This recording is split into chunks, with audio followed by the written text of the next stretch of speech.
Been a crazy year, so I've got to go back out in the hill and take down some more trees.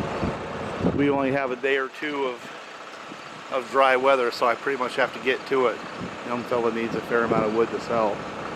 Our hay season went to crap this year. We just haven't had decent weather, so I still have a whole field to cut, and I have a whole bunch of second cutting that I can't get to because it's just simply been raining. So go out and get a few trees and drag them up and call that a productive day. Then I want to fish my hay bine out of the Empire tractor dealer. They did some work on it. Basically had to replace some bearings and the drive belt and a bunch of other things. And hopefully this weekend I'll be able to use it. I've been doing a little bit of firewood preparation for this coming season. And for the most part, the two saws that I've used and I'm probably going to continue using are the 562 bling saw, which I built, and then the 565 I bought earlier this year, right? And I mean, they work fine for me. They're good saws. And I think part of the curse of YouTube is everybody wants a comparison. And I don't know if that really means as much to me now as it did, say, 10 years ago. But I get it, where people like to quantify and rationalize and all that. So I will somewhat concede the point and take a little bit different approach. Rather than trying to do like a quantified what saw is better, I think what I've tried to do over the years is just show what I do, not considering myself anything special, but just living life and how these saws interact with me. From building them to using them to buying new ones and using them, but the emphasis on using them versus trying to quantify, to take a couple of cookies and say, hey, this one's better than the other one, which I think is pretty useless. I think I've made a video for that. And one of the comparisons I really think needs to be made that's actually useful is a saw like this one right here, a 565 versus the 372, which is still in the marketplace. It's evolved yet again, so it's not exactly like that 2012, 2013 era X-Torque, but performance-wise it's pretty close. The newer X-Torques, they've sorted out a whole bunch of issues, so a lot of the teething issues they had in the beginning are pretty much gone from my perspective. Just sort of review a little bit. Some of the earlier ones had issues with idling. You know, they were a little hard to start, and some of them had reliability issues in the bottom end. Things like the PTO bearings would fail. And without a specific list of changes, they made a whole bunch. The overview is they've done things like make the internals balance better. A slightly different crankshaft, piston, just basically getting the weight to where they run a little smoother, a little bit less vibration. They've changed ignition systems and made adjustments to the carburetor and stuff like that, just little things along the way. And they also recently have made some changes to the cases. But the bottom line is, I don't know, somewhere around 2017-18, they got to the point where they were certainly a pro-level saw from a reliability standpoint. I just don't see that many of them coming in broke. So Husqvarna doing what they do, they evolved it into, I think, a pretty solid saw. Now, I've said the same thing for years about the 562 and some of the other AutoTunes. Of the AutoTunes, the 550s, they had systemic problems that had to get redesigned. So you have the 550 Mark II, right? But the 562, they evolved it into what it is today, and it's a pretty reliable saw. I'd say somewhere around 2016-17, the issues pretty much begin to mitigate to the point where they're not an issue. And the new ones are pretty good. But that doesn't mean an oldie like this one here, 2014, can't cut wood. For the type of thing I do, just fine. Of course, I've modified it, and the things I have done, and I've mentioned this 1,000 times over the years, were more to mitigate the heat than anything else, get the heat out of the motor, because I think a lot of the issues they had both in the bottom end, but also hot start issues had to do with retention of heat on the basic design. So they've done some things to fix that problem as well. I mean, the ignition systems are different, the carburetors are different, the pistons and the cylinders, they did a whole bunch of things. And now yet again, they've changed the crank, and some of the cases are a little bit different as well. So there's a lot of things that have changed. Now, here's the thing. Like with the 372, the basic chassis is the same. A lot of the new stuff can get retro back to the old. The same with the 562.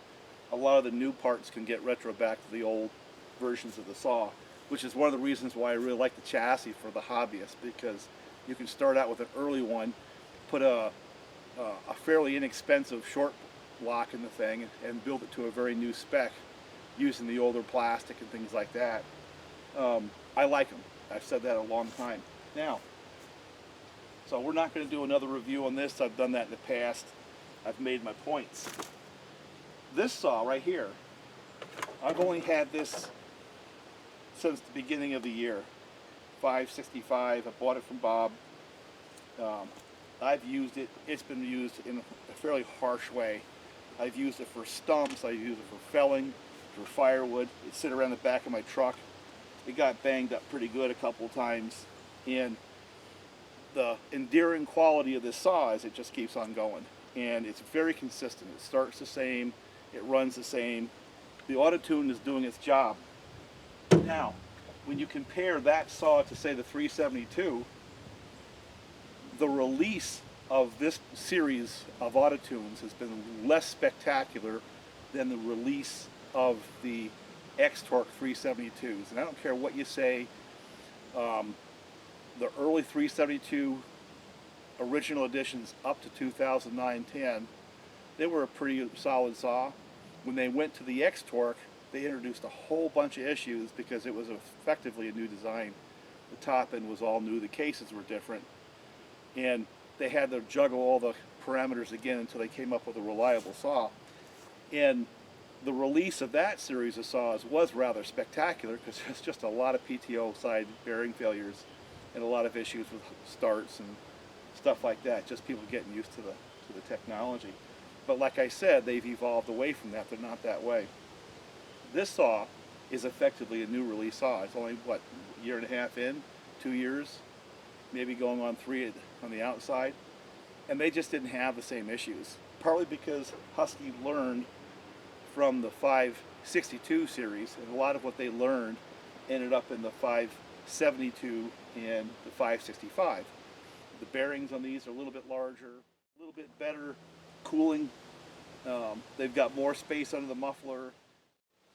A lot of things they did on the design of this saw to avoid the issues they had with the 562 when it was first released. Now, the price points of the 562 and the different 372 variants, the 365, 372, they're all in the same area. They're like within $50 of each other at most of the Husqvarna dealers, where the 365 is possibly the least expensive. Then comes the 565, 372, then the 572. They sort of split the price range. And so a person walking into one of those stores either get the tried and true or get the new one that has an awful lot of bad gas online about AutoTune. Well, I'm not afraid of AutoTune because I don't think I've seen statistically more failures on the AutoTune system than I have on any other electronic device, from the CDI systems of these saws to whatever's in the marketplace from other vendors, other brands. The AutoTune itself as a technology is pretty simple and pretty reliable. So I would strike that out of the equation as a negative. It's actually a positive because there's a lot of things AutoTune brings to the table. I don't have to be out here with a screwdriver from one day to the next when the temperature changes. This thing does it pretty much by itself. A lot of the stuff that you heard about having to work around AutoTune is just simply not true. You just run the thing, you know what I'm saying? Yeah, you know how to do the field reset, you know, get it in the cut, keep it under load for 45 seconds or so, and let it idle for low speed, stuff like that. It's true, you can do that, but I just simply haven't had to. Is the point. I've run this through the spring into the summertime. Now it's getting into the late summer, early fall. I haven't done anything except for just run it. You know what I'm saying? And that's my experience. I'm not saying I'm the only person and that's the only answer or the only experience. There's a lot of other experiences out there, but mine has been just to the point of boring. It just runs, which is a good thing. Now, there's a lot of other little things living with this saw that I have to bring to the table. Things like the captured nuts on this side cover. That one, the nuts, they come off completely. They fall on the ground like a conventional saw. All these AutoTunes, the later ones, have these captured nuts in the side cover. And I think that's pretty, that's a little detail. Both of these have the external sprocket, internal clutch, which I like. In terms of weight, they're roughly the same. I'm sure a couple percentage points that can be changed just by how much gas and oil you have in it or what size bar you have. They're roughly the same. The handling characteristics, this has grown on me. And I don't know if it's because you use them, but when I go back to my 372's, be it a John Fred Variant or the Husqvarna, they just feel a little more clunky to me than these. And that just simply could be because I'm more familiar, but I notice it is the point. And it's little things like that that you sort of add up to where I got to pick a saw for just a boring job. I always end up picking this saw right here or that one. These sit on the shelf. I'll bring these out in the fall to show them off, or if I want to build one or something like that for fun. But when it gets to the block and tackle work, it's kind of an action speaks louder than words. This is the saw I go to. They both start relatively easy. I think the anti-vibe on both of them is pretty good. Although this one here, for whatever reason, seems to be a little smoother. I'm not going to say it's because of the design of the saw, but it could be. The differences are slightly noticeable. They're not earth-shattering. Chain brake, they work the same kind of way. Fuel usage, when I modify my X-Torques, I use more fuel. I suspect when I modify these other saws, they would use more fuel as well, although that one there is very fuel efficient. This is the 562. I may eventually do one of these 565s the same as I've done with this, which is really just about increasing compression, not changing the torque timing all that much. But that 565, this one right here, seems to be reasonably fuel efficient. It took a while to break in. I think another point is when I first bought the saw, I was too hot to know whether or not it was underwhelming or overwhelming. We're at one of Bob's friend's places blocking up this big giant chunk of wood. It was a hot day. And I ended up getting dehydrated, almost ended up in the freaking ER, but that doesn't show up in the video. But it didn't seem to use more fuel, but it wasn't like an overwhelming saw, but it wasn't underwhelming. It was just a saw. I'd say like maybe 7 or 8 tanks in, it began to get a little snappier to the point where you noticed it. But it took a while, is the point. And then also I said, yeah, this thing is running pretty good. And I realized what happened was, when you're running it every day, it takes a while for it to break in, but you're seeing that little incremental change. So it doesn't really register until it's made a fairly large change that something's really happened. And I'd say around 8 tanks, 9 tanks, I began to realize that saw runs good. It's a good running saw. Air filter, it's an air filter, you know what I'm saying? I like the fact that I can take the top cover off completely. The way the handle is, it's a wash. It doesn't really matter. They both oil well, so much of this is just simply one's as good as the other. So what it really boils down to, I mean, you can go point by point by point and have a spec sheet argument about weight and supposed horsepower and all that crap, the vibration levels. Some people will want to do that.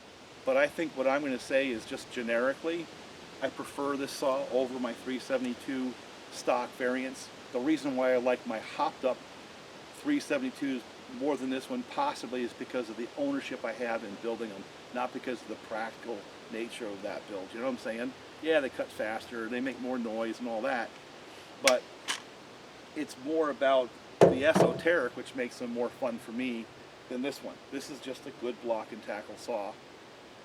Those you can say are better because they're faster. They cost money to make and they burn more fuel. They vibrate more. They're louder. So what is the definition of better? Am I getting that much more production out of that faster saw? I tried to make a point on one of my earlier videos that on the overall scheme of things, probably not, because the time I spend cutting is minimal as compared to the time, you know, processing, dragging, hooking chains, unhooking chains, and stuff like that. If I'm a professional logger where all I'm doing is dropping trees all day, then that would add up. It would matter to me more. But doing what I do, it doesn't matter, so it depends on your situation. Now, I don't discredit the concept of a hot saw. I really don't, because I think it has a place. But for me, the place for the louder, faster saws has more to do with fun and pride that I can actually create those things than it actually does in the practice and the cost effectiveness of my operations. And that's a subtle point. Everybody's different. You know, I'm not saying my world is the only world, which some people do, by the way, and I don't. But the bottom line is this, is it takes another factor in the discussion for me to want to pick up my 372's. If all I want to do is come out here to the farm, knock down some trees, whether I'm selling a triaxle load of logs or like I'm doing right now, a bunch of dead ash for firewood, I usually just pick up this one if the camera's off. When the camera's on, I want to make a point, I want to discuss a build concept, I want to have fun with a build. Well, then I pick up my twisted 372's or one of my other twisted saws. And that's the reality of it. You know what I'm saying? That's my world. That's the reality of my world. They may be different than yours, I get it. But that's how my world is. And for me, of all the saws I have, these two boiled to the top is the most practical. And this one here, just simply because it's functional to the point of boring. It cuts fast enough, it doesn't vibrate, I can run it all day long, it doesn't seem to be excessively fuel thirsty. Chain brake works, the oiler works, the air filter doesn't get dirty fast, nothing is breaking on it, it's been reliable, and it's just a good saw. You know what I'm saying? There's a lot of good saws out there. I'm sure there's equivalent steels and echoes, and you can nitpick on some of the different saws and say one is better than the other. This one's good enough, and it's reliable enough, and it has enough performance where I select it as my primary saw. That's it. Action speaks louder than words. And number 2 on that list is my bling saw. I have fun with it. The reason why I like this saw really doesn't have as much to do with its power and how practical it is. It's just a fun saw to run. It does make enough power to pull that 24-inch bar, which I don't think a stock 562 really has. This big old full wrap handle, there's sometimes I like it and sometimes I don't. You know what I'm saying? When I'm blocking wood like this, I don't mind the longer bar, I don't mind this. When I'm dropping trees, this is the saw that I go to anymore because I don't like interfering with the ground or the root balls or the root flares with that handle. And it's louder. Sometimes I just don't want to hear the noise. But I like it, and I built it. So that is one of the reasons why it's one of my favorite saws. It's not just the fact that it's practical, but it's something that I put my heart and soul into. And that's the case with a lot of guys. Even with the Chinese saws. I had a lot of fun with the 660's. And yeah, they were practical saws, and some of them are still out there running, cutting wood. But there was a variety of reasons that made them interesting to me, not the brand, not the performance, not the specifications, but a lot to do with I took a bunch of junk and turned it into a functional machine. And there's value in that. And that's one of the reasons why you happen to like a saw over and above its performance. Now, when it comes to YouTube, everybody wants numbers. Is it good or bad? I don't know how to quantify I like a saw because it's good enough. I don't know how to put a number on it. So the only thing I can do is just by action speaks louder than words, run it, use it, and you can see what I see. You know what I'm saying? If I struggle, you'll see me struggle. And that's kind of the way I've always done it. And I'm not discounting any other person's values or any other person's metrics. These are just mine, and that's been the way my channel has always been. And And I have a couple of trees in there that make me a little nervous because of the wind. So there's a really dead one that I'm going to drop first, and then I'm going to drop two others that I'm using for firewood that are dead but still have a few leaves on them. They're dying fast. We had like a couple of years of really low moisture, and that really put it into my ash. Not the bug. We don't have any bug. I haven't seen any of the ash emerald boring bug here at all. So anyway, let me just go drop some trees.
Aggressive with it at wedge.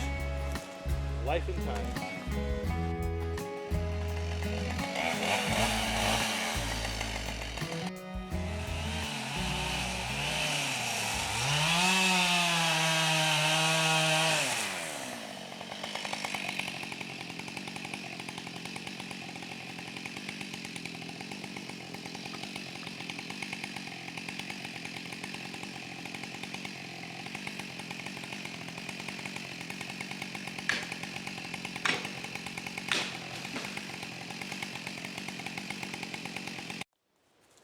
Yeah, that's a technique I won't show often, but basically when you get jammed like that, is I'll make a cut and I'll use the wedge as a slider.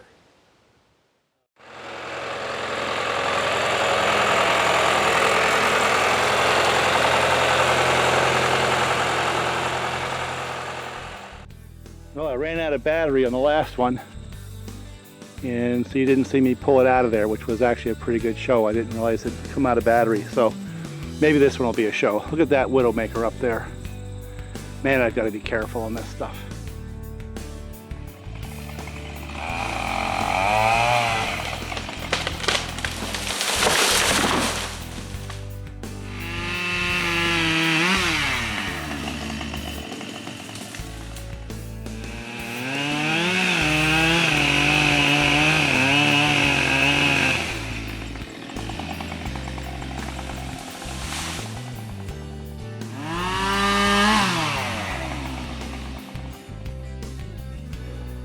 That was a little scary. So I'm going to take each one of those down one at a time. Problem is I had to cut about chest high, you know, and the one tree that I just took down was probably 32 inches across, and I tried to reach through it from the one side. Had to box it out in order to do that, but down it came.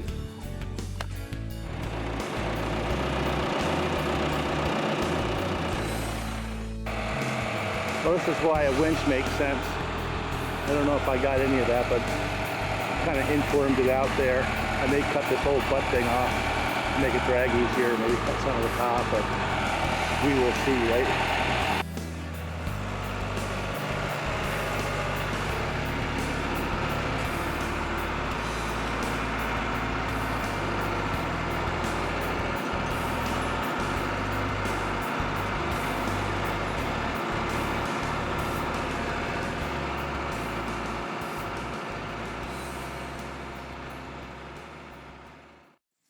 You know, the ground is just still too wet for me to really cut or do anything. We've got a few days of sunshine, and I'm really in trouble with hay. I just simply didn't get enough this year for a variety of reasons. Some my fault, some not. But we just didn't get a lot of sun. Yeah, I haven't even put that thing in the water. I got that little 20 horse running pretty good, and I wanted to do sea trials, and it just started to rain. You know, look how thick this clover is. So what I'm going to do today, I just got this back. I'll show you what $2,000 looks like. You see that bearing in there? New chains, new belt, new pulley. You know, I got to put the cutter bar back on, but I put about $2,000 into this stupid thing, and I'm a little annoyed. My local tractor company that works on these is not CNY Power Sports, although I think they would if I asked them to. It's Empire Tractor.